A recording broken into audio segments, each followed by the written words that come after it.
Hey guys, welcome to the Fatherhood Foundation episode 6. How are we doing today, Pastor Robert? We're doing great, Raul. How are you doing? Good, better than the last podcast. We learned a lot, that's for sure. Yes. So today, there's a lot of interesting perspectives on what a mature man looks like. Right. And so the topic of today is maturity. And so the epitome of maturity is what?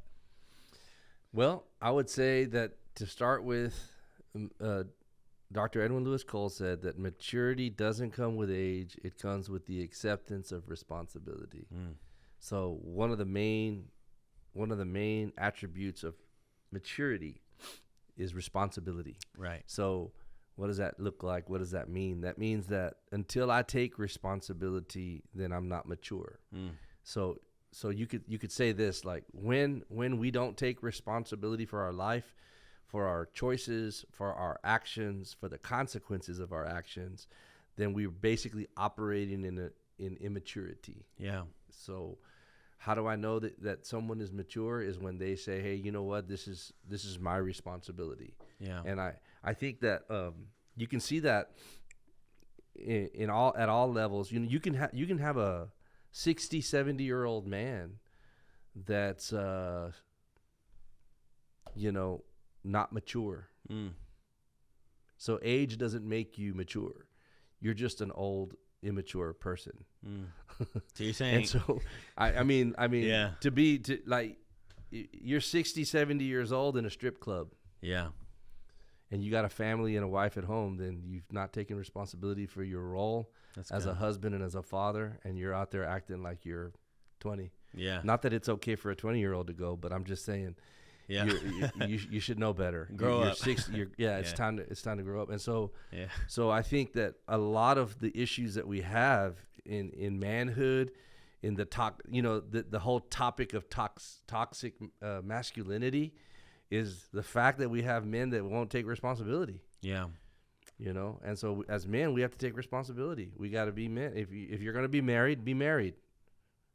Right? If you're not, don't get married. Yeah. If you're gonna want to have kids, then be a father. That's good. If not, don't be one. It's up to us. It's our choice of what we're gonna do. Yeah. And I know that sounds like cut and dry sometimes, and it's like very black, but it is. Yeah. And it took me a while to learn that. I've not always been mature where I need, and I'm still growing in maturity too. There's also things that I have to own up to, right? Yeah. And so it's not something that you just get and you're done. It's like it's you're always growing in it. You're always getting more wisdom, more maturity, and that's really what we need in today's world and in today's environment and culture. We need mature people who can take responsibility, and a lot of like I'm a pastor, so yeah. When I deal with situations with young couples and young marrieds, a lot of it is just immaturity. Yeah. And sometimes it's not just the man. Sometimes there's an immaturity in the woman too. Yeah. But at the end of the day, most of the conflict comes because we want what we want. Right. We're self-centered. And nobody wants to die to themselves, and so that thing can't live that way. Yeah. And so I would say that at the beginning, it's responsibility. Yeah. And how do you know, like, say for example, I think the biggest struggle with an immature person is to have the self-reflection of like, oh man, I'm really not taking responsibility for it, right? Like, yeah. Somebody said the problem with being deceived is that you're deceived. So the last person to see it is you, right? Everybody's looking at you like, "Wow, that's crazy," But nobody wants to call you out.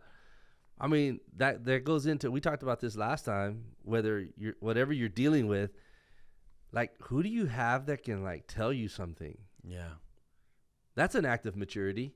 Getting under somebody. I mean, to have somebody in your life that can call you out on your stuff. Yeah. Like, and basically say like, hey bro, you're not taking responsibility. Yeah. Yeah.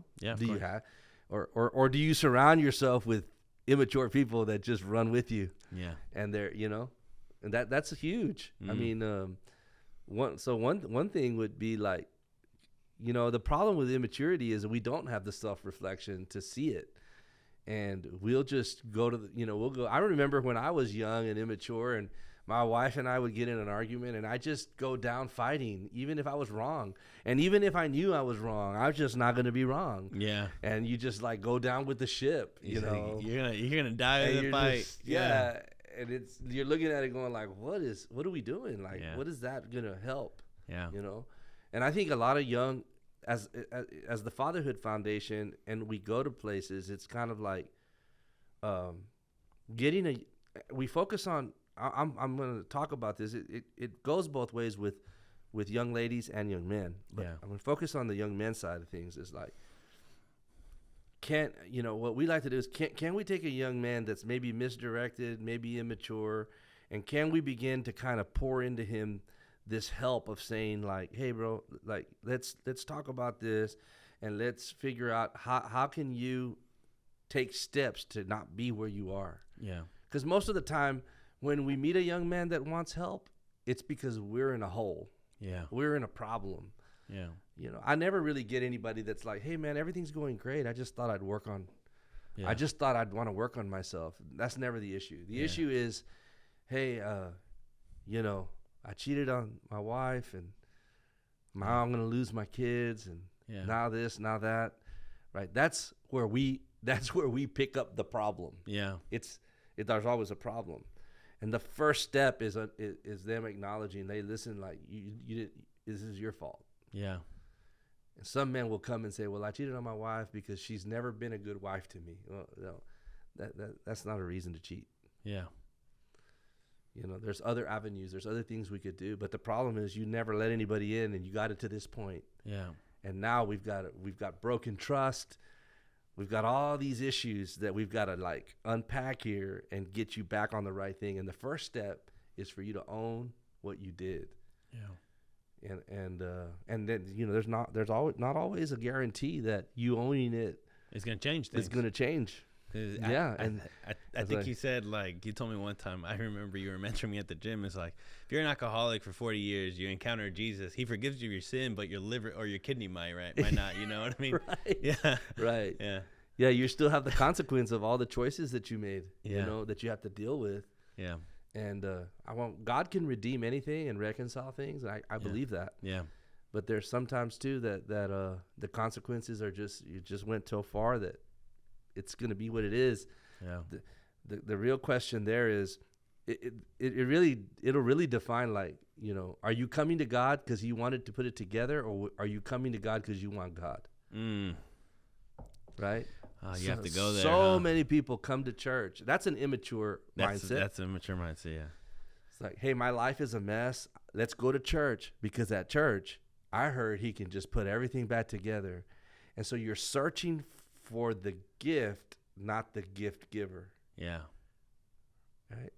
And you can't dupe God. God knows why you're there. That's true. And, you'll come in and you'll be repentant, and you'll start raising your hands in worship and going to all the Bible studies. And then all of a sudden she says, you know what? It's just not going to work. And then you give up and you leave because you were only there to get what you wanted. Wow. You weren't there for him. That's right? A hard truth. So you're saying that people will seek God's hands, not his face.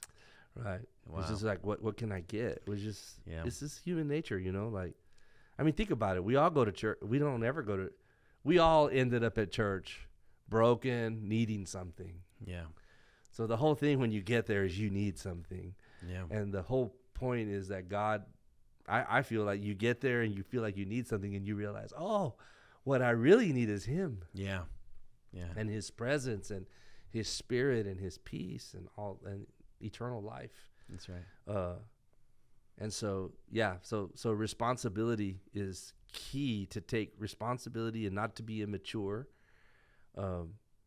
with how we react.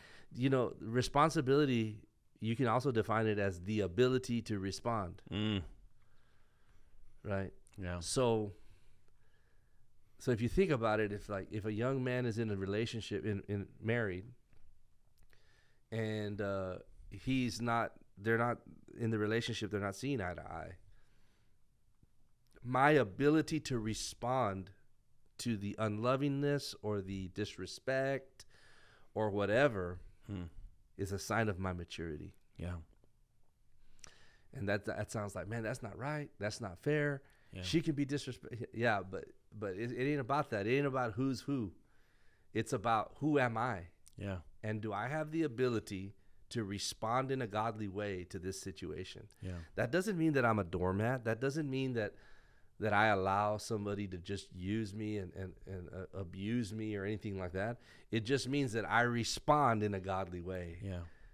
Right? I don't respond in emotion. I respond with the truth, and I respond with the, you know, with the facts and with the truth and with the gentleness and kindness that needs to be done, but also the sternness and you know, the toughness of what needs to be done. Yeah.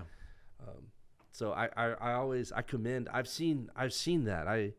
I've seen men do such a good job with that in over time.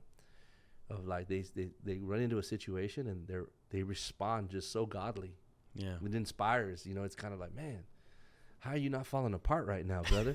How are you just listening to this and they're just like, man, it's not me, it's God. Wow. It's God in me. That's so good.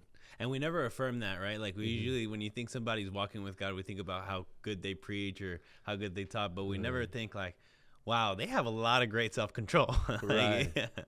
Controlling. I think Sunday we were talking about the controlling the tongue. Yeah.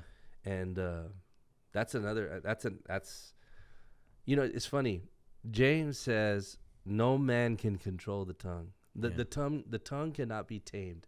Yeah. And I was watching that when someone gets saved in Romans 10, they confess with their mouth that Jesus is Lord. Yeah. And they believe in their heart that he was raised from the dead. Yeah. And I made the comment on Sunday of how the tongue is connected to the heart. Yeah. So if you got tongue issues, you got heart issues. Right? So that's an interesting thought. Think about this. The tongue cannot be tamed, James says. That's right. It can only be transformed. And the only way to transform the tongue is a heart transformation. Wow. Because out of the heart, the mouth speaks. Wait. So you're saying in order for me to change my words, I have to change my heart. Right. How do I get a new heart? Like, it's not like, you know, like that's crazy. Like, how do you practice? I mean, in Ezekiel, he says when you give your life to Christ, you're a new creation. What's new about it? He takes the old heart of stone and he replaces it with a heart of flesh. I told somebody one day, I was like, we're all over. We're doing work in all these countries, and every time I go, man, I get impacted by just how people have to live, and I don't know. My compassion just is amplified. I just see it, and I can't unsee it, and then I'm just like, it's on me, and I feel like I need to do something. I can't do everything, but I got to do something. And one day I was thinking on that like that, and I realized, man, who am I?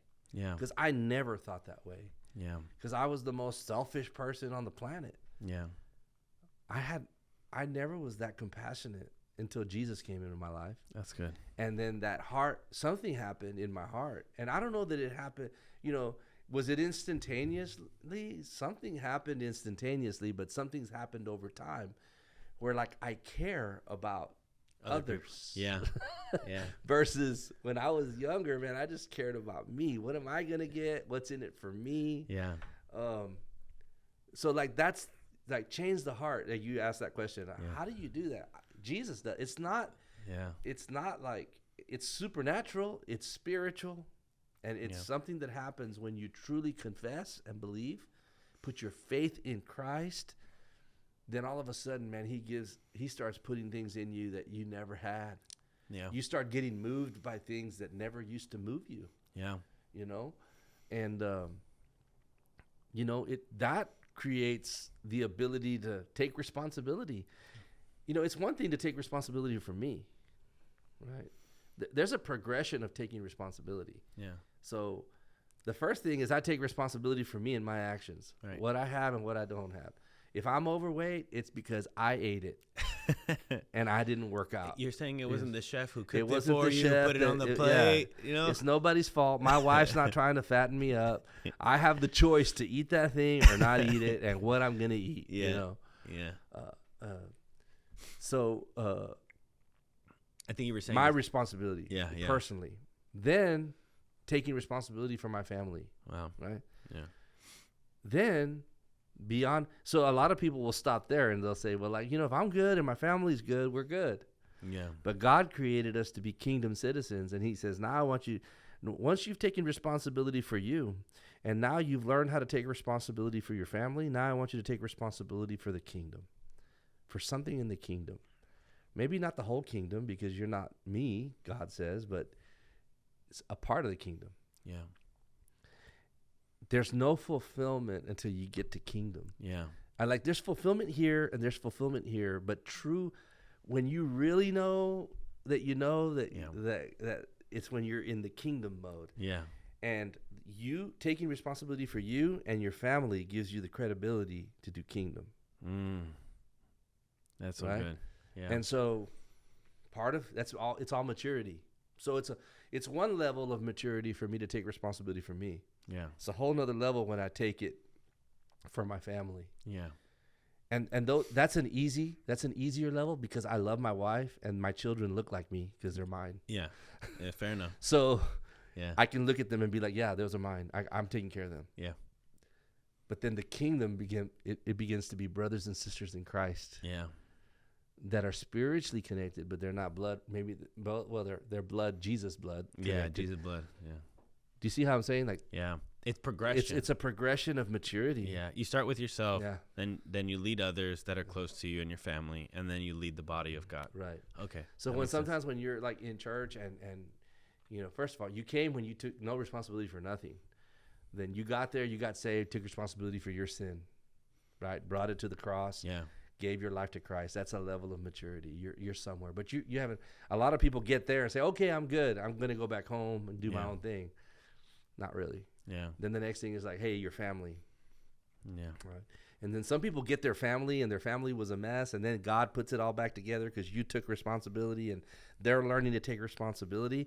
And then we're good now. Yeah. And we're like, hey, we don't want anything. We get to that. When we get there, a lot of people get there and are thinking like, I don't want anything to interfere with that. Yeah. This is what I want. Mm-hmm. But God's like, man, that's not what I made you for. Yeah. I mean, I made you for that, but there's more. Yeah. There's kingdom out here. And so like our job at the church and as disciple makers is for people to understand, like, yes, you first, your family, then the kingdom. Yeah. Wow. No, that's really good perspective. So, so maturity. Right. How do you know you're progressively getting better, right? Like, I think when you see a immature person, right? Like, I mean, I know for a lot of my time, I didn't even know I was immature, right? I was just a boy telling people that I was a man, but nothing about me was behaving like a man. Right. And I want to start somewhere, and I want to grow in maturity of the things of the Lord, or biblical manhood, how to be a good father. Like, I suck where I'm at. So how do I get better? Mm-hmm. Well, I mean, first thing is like reading the word, of course, you know, being somewhere where you can read the word and understand the word. But the most simplest thing, we always say this about everything, but is people. Yeah. Right? Like, I think God, so the cross has a vertical beam and a horizontal beam. Okay. The vertical beam symbolizing me and God. Mm-hmm. There has to be a relationship between me and God. Yeah. That's the whole point of the gospel, is he wants an intimate relationship with me. Mm-hmm. And that's the vertical beam. But there's a horizontal beam, which I would say is symbolic of my relationship with my peers, with my brothers and my sisters, right? That I can see. Mm-hmm. So the vertical is with a God I cannot see, but he's giving me his spirit, so I know he's guiding me. Yeah. So you can't really do the horizontal without the vertical. Right. Because if you do the horizontal without the vertical, you're just friends. Yeah. Right? That's so true. But if you do the vertical with the horizontal, now they're family. Yeah, that's true. Now they're your brothers and sisters. They're not just friends. They're not strangers. Yeah, that's good. And so part of, I believe that horizontal beam, that one another thing is what helps you. Yeah. When you don't know what to be or what to do, the church as a body, everything that you need is in the body. Yeah. Right? So if you're going to get married, there's married people in that church that can help you. Yeah. They're a little, they're a few steps ahead of you. Yeah. Or maybe 10 years ahead of you, 20 years ahead of you. Right. They've got a world of wisdom. Yeah.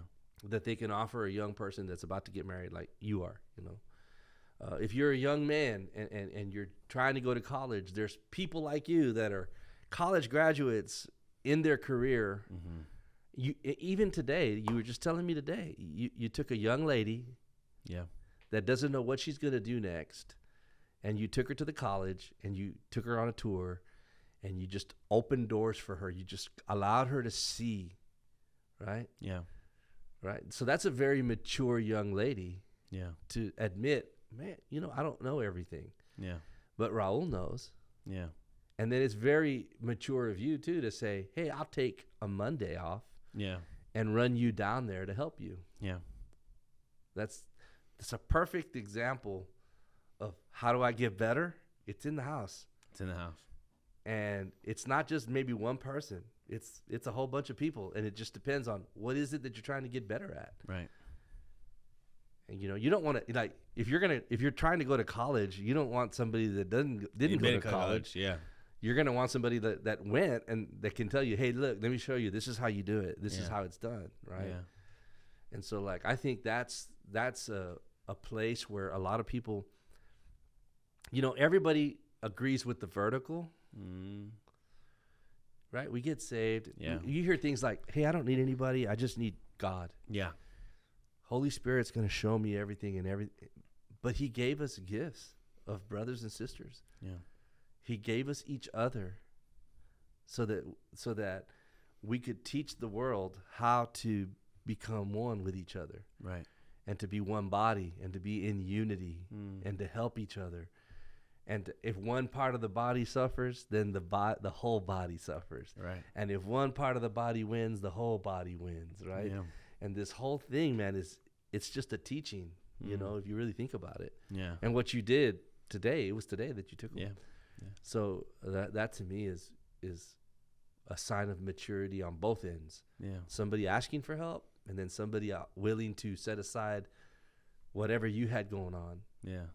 To put somebody else first. Yeah. No, that's good. That's good.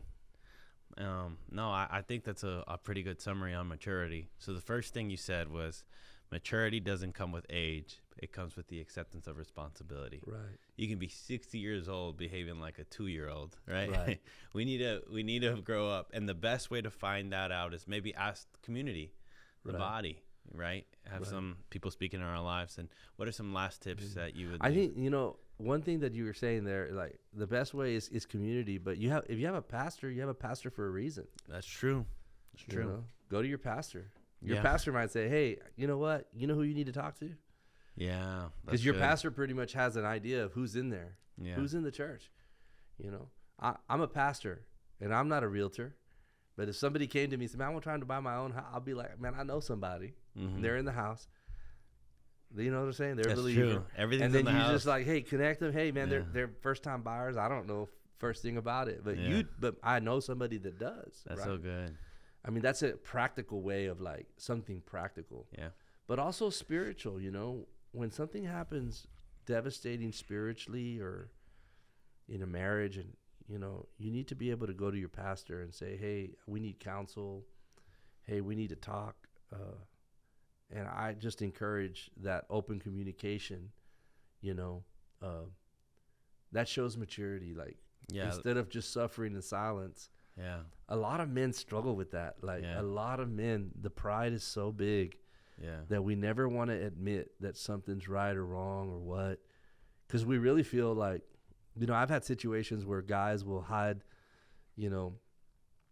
something going on because they're afraid that I'm going to see them different. Yeah.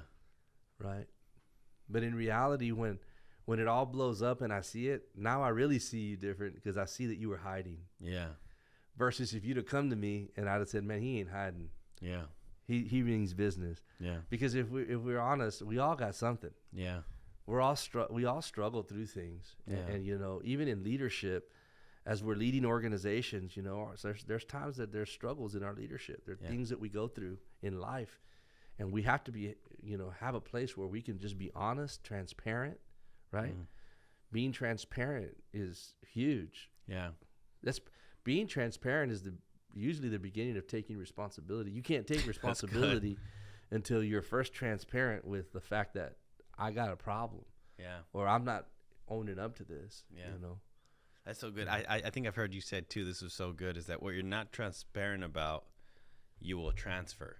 Right. But what you're transparent about, you will transform. That's right. I remember you told me that. That's so true. Yeah. That's true. Yeah. A lot of people try to hide. It's one of the things that they did in the garden in Genesis. You know, when Adam came out and he was like, God came out and he's like, Adam, where are you? Yeah. And he's like, man, well, I heard your voice and I was afraid and I was naked, so I hid. Yeah. Yeah. Guilt, shame, and hiding is that guilt, shame, and hiding is the pattern of sin. When we have sin, when we have pride, which is sin, there's guilt, shame, and hiding. Yeah. So we'll hide because we don't want to be ashamed that we're still dealing with this, you know? Yeah. And we have guilt. And it kind of, you cover it up with pride. I don't want anybody to know my stuff. Yeah. And what happens is guilt, fear, and hiding. You have this, Adam had the wrong idea of God. Yeah. That's what leads us into this bad place, is when you have the wrong idea. He thought God was going to get him. Yeah. God was looking for him. I don't think God really didn't know. Yeah. He was really asking him, like, what are you doing? Like, what's up? Like, where's your heart? Like, yeah. You think I don't know? You think I don't see you? That's I good. made every square inch of this garden. That's right. Hey, right? I can Like, see everything. You can't find a spot that I don't know. Yeah. You know, I already knew. Man, yeah. So that's good. I think that's a big Yeah. situation with men. You know, our heart with the Fatherhood Foundation is to go everywhere that we go to call greatness out of men. Yeah. And what we're trying to do is we're trying to tell every man, hey, there's potential on the inside of you. Yeah. God created you for a purpose, and we need to rise up. That's right. Your family needs you to rise up, and your church needs you to rise up. Yeah. And it's time to rise up. That's right. And that's our end game. Our end game, really, at the end of the day, is can we be a catalyst for men through teaching what we're teaching, saying don't in the past podcasts that we've done, you know, don't allow porn to pull you down. Don't allow sexual immorality into your life.